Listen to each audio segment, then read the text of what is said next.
বন্ধুরা দেখুন কলার কোপ্তার গোড়া পুরোপুরি কমপ্লিট। কি সুন্দর কালার এসছে দেখুন।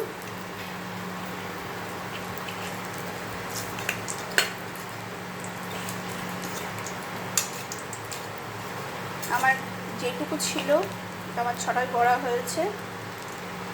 এরমভাবে কলা আর সয়াবিন সিদ্ধ করে তাকে এই মশলা দিয়ে, তাছাড়া সয়াবিন,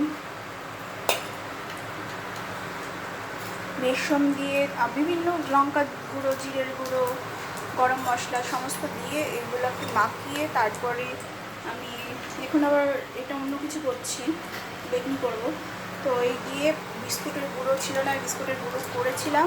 সমস্ত কিছু করে এটাকে কমপ্লিট করে আমি দ্বিতীয় পর্বে দেখিয়ে দিয়েছি যে কতটা কমপ্লিট করেছি। আর এই যে অন্তিম পর্বে যে পুরোটা কমপ্লিট হচ্ছে,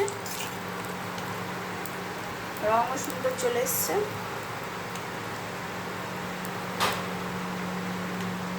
এখনো দুপুরে রান্না বাকি আছে, এখানে সব রান্না বাকি আছে। আর এই পুঁই শাকের বড়াও করেছিলাম, সেটাও ছেড়েছি, খাওয়া হয়ে গেছে গরম ভাতে আগে। এটা কমপ্লিট করছি, এখন অনেক কিছু কাজ করা বাকি আছে। এটাকে একদম লো দিয়ে ভাজছি, আঁচটাকে একদম লোয়ে রেখেছি। দেখুন আমি ইন্ডাকশানে করছি, একদম লোয়ে 100 হয়, 100 দিয়ে রেখে দিয়েছি।